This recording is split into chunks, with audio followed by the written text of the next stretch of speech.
Hello and welcome to Prairie Pulse. Joining me today is Wayne Sanstead, the North Dakota Superintendent of Public Instruction. Wayne, thanks so much for joining us today. Delighted to be here, John. Wayne, as we get started today, and everybody knows you, but tell us a little bit about yourself and your background. Well, I taught school for 18 years in Minot. I think that's the most important relevant item about this position. I am listed by the Chief State School Officers as the senior Chief State School Officer in the nation, and I always tell people, well, really what I am is the longest serving Chief State School Officer in the nation. They want to call you a dean, or they want to refer to you in an academic term. But that 18 years of teaching time was augmented, I think, by 10 years in the legislature, 8 in the House and 2 in the Senate.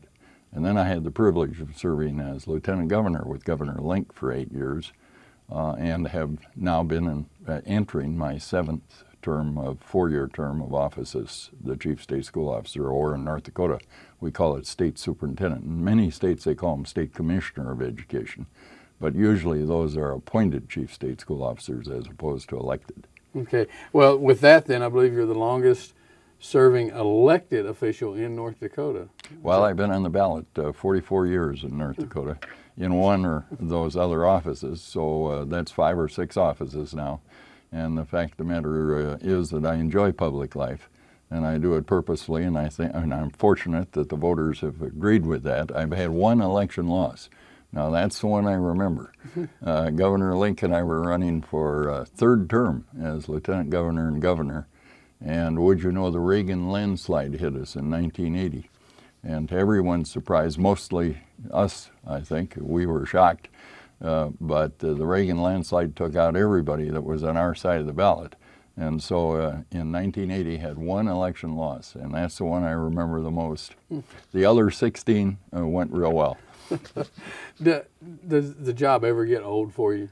Well, every day there's something new. I start out the day and I can't get over how many new situations there are.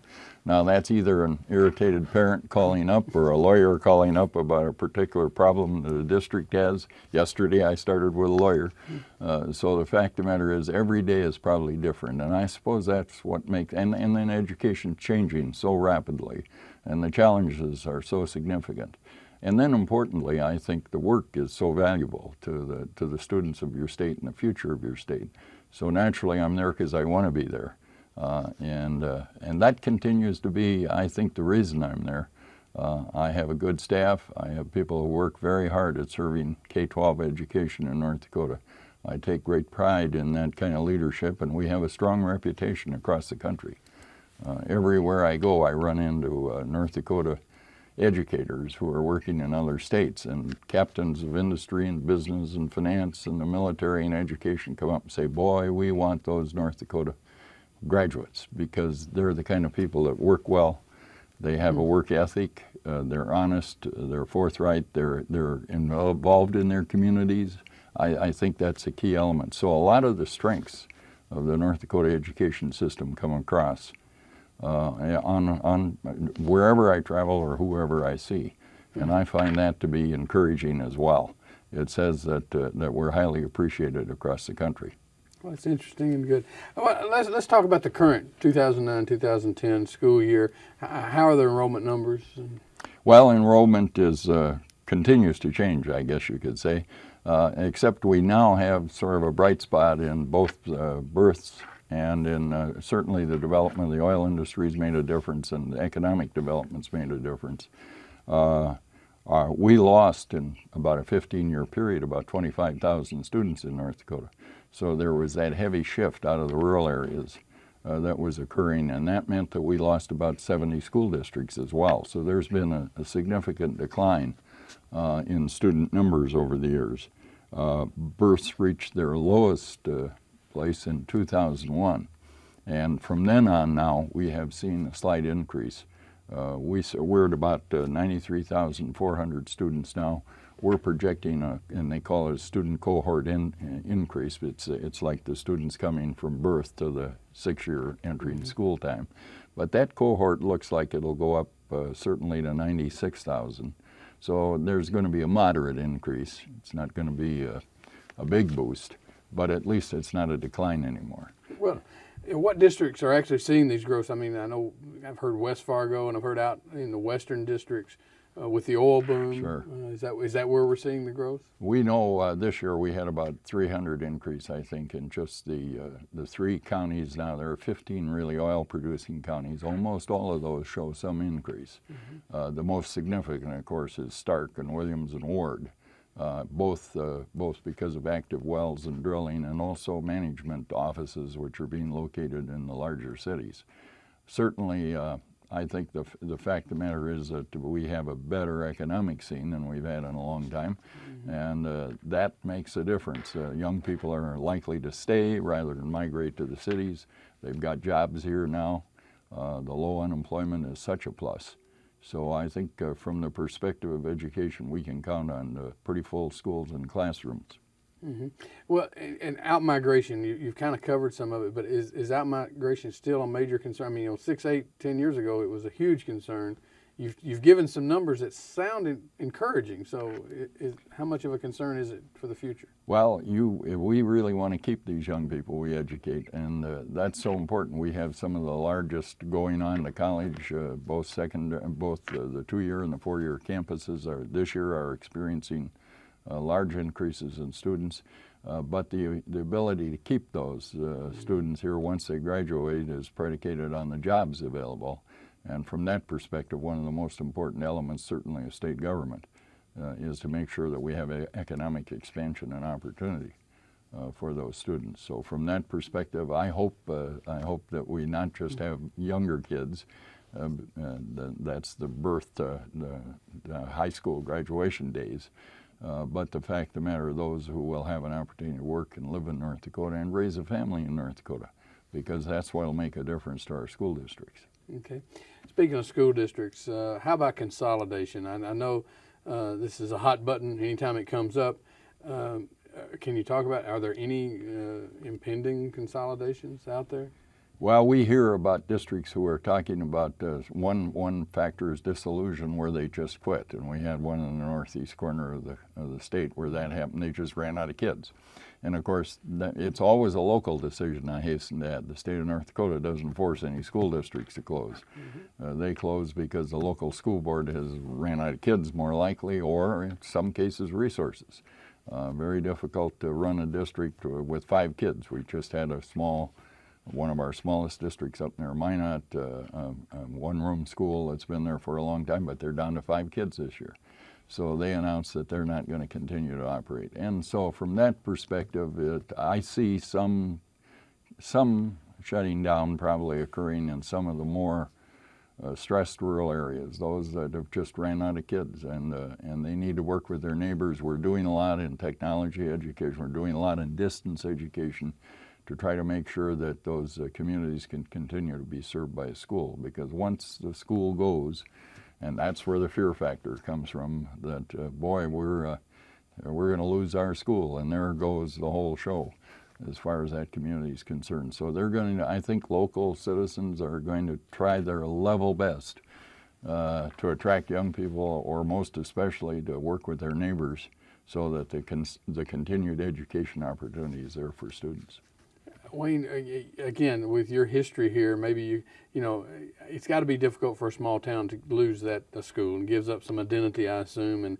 But for people that even returned and their school's been closed down, it's got to be difficult for citizens of a community. Oh, it's probably, I suspect, the most, losing businesses happens, and losing citizens happens. But boy, if they lose that school, that's a sign that they're in real decline. And the fact of the matter is they'll avoid that at all costs. And the state legislature we have a small school factor in our funding formula. There are opportunities that the school district can take advantage of, including distance education. We now have a combine of 8 regional education agencies who can provide some of the coursework and some of the staff support for the small district. They're probably not going to be able to hire their own specialist teacher in one area, but if they go through their regional education agents association, and it's really a governance from the bottom up, school districts working together, we've seen that make a big difference in North Dakota. We want to see that continue. The state is now funding those regional education associations pretty well because they want to see them continue. Well, how does North Dakota rank in terms of testing in various areas? I guess, and maybe I'm kind of open-ended here, different grade levels possibly. Can you kind of maybe go through some of these numbers for us? Well, performance is the most serious factor we have going with the student body, and fortunately in North Dakota, again, we have that very strong work ethic, and we have parent involvement, and both of those, I think, assist us in our testing. Now, at the national level, we have the Nape Test, it's a national education proficiency test.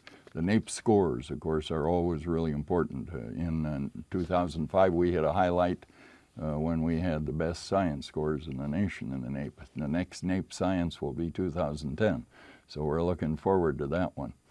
Math and reading are also tested, and in North Dakota, again, our scores have been in the upper third of the nation, the upper tier of the nation, in all of those tests. There has been a kind of a national mapping to see if states have lowered their state test score expectations, thinking that they will look better on the Nape. In North Dakota, it was clear that had not happened in North Dakota despite our strong scores. We have the ACT test, a college-going test. We will now have that, thanks to the legislature, fully available for all the students at state cost in the next year. And that'll be a plus. I think April 28th, that test is scheduled statewide in 2010. That has now a scholarship attachment to it, a North Dakota scholarship for academic, and then there's also a career and technical education scholarship based on taking the work keys assessment of the ACT and achieving a certain score. These are high expectation scores, 24 on the ACT and 3 5 scores in the work keys assessment. But the fact of the matter is that last year on the ACT, we had across the benchmarks, and that included reading and English and math and science, we had scores of about 24. We met all 4 benchmarks. The national average was 23, pretty close, but at least we're up. And then the 2009 regional composite score was 21.1. North Dakota students averaged 21.5. So once again, in the last 5 years, actually, North Dakota students have surpassed the national average. Now we want to do better than that. We want to get in those very top scores. So from that perspective, the work on school improvement, and most especially getting students involved and engaged in what they're doing, because therein is the real element of what happens. Students that know that taking these tests and scoring well on them, I think now the new scholarship initiative will help us make sure that those students come preparing to try to get that in amounts to about $6,000 over an academic career if they're eligible throughout their academic career. $750 a semester, so $1,500 a year. That's a big help in going to college and pursuing that, or going into the world that we're as well mindful of the fact that students these days are also going into the world of work, and we want them well prepared to do that. The skill sets group, for instance, group work and involvement is taking on new meaning in the schools. We see a lot of change in the academic work from advanced placement courses, from dual enrollment courses. So there's an expansive educational opportunity out there for students, and from that perspective, again, the performance needs to be improved. I'd be the first to say that. But the fact of the matter is, we can't rest on our laurels. But the fact of the matter is that when it comes right down to it, that's going to happen in that individual classroom with that individual teacher encouraging, promoting academic success. Okay. Can you talk a little bit about No Child Left Behind and what that's meant for teachers and students? NCLB, of course, was the Bush administration approach to education. We see some changes now on the horizon. The actual legislation is called the Elementary and Secondary Education Act. It's up for reauthorization, so there's a second look at that going forward. Right now, we know that there are 4 pillars sort of to the Obama administration's education policy. Those pillars are achieving equity in teacher distribution. Now that counts for us because it means rural areas ought to have as good an access to teachers as city districts do. They also expect teacher effectiveness to increase. We had under NCLB a highly qualified teacher status. Mm-hmm. North Dakota achieved that for all of our teachers. That was based on their preparation and content work. But now we're into teacher effectiveness, and the Obama administration has said we ought to have pay for performance. Now that's quite another question, because we get into the question then, are we only going to depend on tests? And tests should not be the only basis on which a teacher's work is judged. And then there's including testing data and certainly work of the students. We're now into longitudinal data systems whereby the state can track a student from their very first days in schools through graduate school, hopefully. And there will be alignment with the higher education system to make sure that they know when a student enters what their strengths are and where they maybe need some developmental education. So standards and assessment, high expectations. We've got state standards in place. You now teach to those state standards. And that makes a big difference because there's some uniformity and certainly some opportunity, I think, to expand the graduation requirements. We did that last session as well. We've now put into place a teacher mentorship program for the beginning teachers. We have student strategists, they're called, or strategists who will go out and help coach students. Lots of efforts at the state level to support struggling schools or struggling students, if you will, and that's part of the national agenda as well, that we must close the achievement gap, says the administration. We must make sure that there's access to a quality education for every student, no matter where they live. And that's a big item, particularly for those of us who have the service delivery challenges of the rural area. The administration is clearly, the new U.S. Secretary of Education, Secretary Duncan, is a former Chicago superintendent. There's some concern in the rural areas that we're only talking now about inner cities and large states and the urban centers. We want to see as much attention paid to the quality of rural education. Okay. Can you talk about has the recession affected school districts in North Dakota? Well, fortunately, in North Dakota, we've escaped most of the recessionary activity as a result of that. Last 2 sessions, bienniums, really. We've seen the largest increase in state support for schools that we've had. About $200 million was moved through to the schools. That's made a big difference. We see it in teacher salaries. We see it in increased supplies and materials. We see it in expanded technology programs. So the recession, while it's hit the country pretty clearly, we've avoided, I think, a lot of the pitfalls of it. And I know our neighbors in South Dakota and Minnesota are both in much worse shape than we are. I talked to the chief state school officers, and they tell us about teachers leaving their districts. We've actually gotten some teachers returned from Minnesota.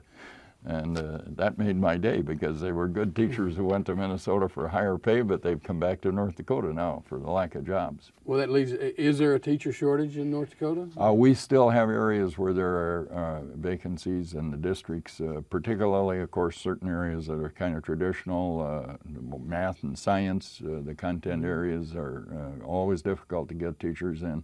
We're seeing that special education has been an area because of the degree requirements and the expertise there. Our career and technical education areas have been a bit short. Again, the industry and business is taking them all up. They're getting jobs readily in the private sector. So we have some areas where we need expanded teacher supply, and I hope that happens. Our campuses, I know, are working at it. Yeah, and what about teacher pay? Where do we rank nationally? Well, teacher pay is, again, maybe a good news part of the, I took a look at employee compensation. Our most recent report showed an increase of 8.6% for teacher pay across the state. On the national standing, that moved us up 3.8%. The U.S. national gain last year was 3.1%. Boy, for us to be ahead of the national was different. Now, it probably didn't make a lot of difference because in one respect, we're still 50th in the nation in teacher salary, given even those increases. South Dakota is under us. Would you know, the neighbor in South Dakota is, and that's because, of course, there's a District of Columbia in the numbers. But we have seen compensation increased. That's been across the employee sectors in our school districts. The legislature did say that of the new money provided to districts, 70% ought to be targeted for teacher salaries. And I think that was a positive move from the perspective that we know it's going to be a priority. Well, Wayne, and we got just 5 or 6 more minutes here. I guess the Bush Foundation is putting some money into training new teachers. Right. The best news of the last certainly couple weeks has been a Bush $40 million effort in 3 states, North Dakota, South Dakota, and Minnesota, to provide up to 25,000 new teachers. And the campuses that are involved, and we have Minnesota, North Dakota combination with Moorhead State, NDSU, and Valley City. Those campuses are going to make sure that those are guaranteed sort of teachers, that they will have many of the new instructional techniques, that they will be highly effective and highly qualified. We'll have both of those elements from the national perspective in place. So I'm really gratified to the Bush Foundation. I know it's going to make a difference in our teacher supply. And to get teachers to move out into some of the rural areas where we need them, there will hopefully be there will be an incentive because they will have had this strong background. Okay. Well, and Wayne, you've been in the job again, and you got a lot of history with it. What changes have you seen over the years? Oh boy, the changes have been significant. Certainly in my years of experience, I think of what I thought was a magnificent opportunity to mimeograph something for students, or to put the overhead on and display something on. Wow, you talk about technology these days. We're into virtual. Yesterday I spent, and we'll spend some more time today, on virtual schools, coursework online, all over the nation, much less of a world opportunity. So we got whiteboards now instead of the old black. The whiteboard has all the electronic attachments to have the student totally engaged in what they're doing. There's projects now you used to go in and close the door and it was your classroom and you probably stood and lectured a good deal. That's all over. It's now activity leveled and it's student-centered. And it's, in many cases, student-produced education. I see that all the time as I go to the school board's convention. Had a teacher come in the other day, and with the North Dakota Teacher of the Year just presented a total activity level of what her students were doing in Fargo. And it does say what's available now in terms of technology. There's even forecasts that, fully half of our students will be taking all of their courses outside the school building, and at different times and hours of the day. And so now our districts are, I think the technology and the student involvement parts of the way we deliver education, all of that has meaning. We have a performance development committee working through the Department of Public Instruction right now for professional development of teachers, because we know that the future is going to be so attached to the world of technology and to student work. And Wayne, with that then, are budget needs able to keep up with the demand for this new technology that's evolving? Some of that's very costly technology. Now, fortunately, like everything in technology, it's dropping as there's more of it. So that's a possibility. But for the district to be able to have the resources to provide all of that equipment and all of that online, much less the staff training, because it doesn't do any good to have the equipment if you don't have the staff training how to use it. So we're into making sure that the budgets presented to the legislature for student payments, and we'll go up about $500 in the student payment for the next year. It was about $3,200 this year. We'll hit about $3,700, we hope, next year in student payments for our district. So there is some recognition that increased costs are in play as well. Well, Wayne, how long do you anticipate staying in the position? I Well, guess you've got 3 years, don't you? Yeah, I was reelected last November, and 1 year over that period now. But well, I enjoy it, and I'm there because I want to be there. I think the citizens know that. When I look at the election results, I can take a lot of grief because it shows up that people know we're working at it and that we care. And I think there's the bottom line. It's that I always on my business card have, and you reflected on it earlier, John, every adult needs a child to teach its way adults learn. And that has been my motto for all these years of public life. And I significantly appreciate the fact I have the leadership role. Wayne, real quick, what's the website where people can get more information? We have a DPI website, and that's the easy part, Department of Public Instruction, dpi.state.nd. And there's student scores, there's every one of the initiatives I've talked about. There's exhaustive and extensive. Well, Wayne, we're out of time. I wish we had more, but thank you so much for You joining bet. us today. Well, that's all we have for Prairie Pulse this week, and as always, thanks for watching.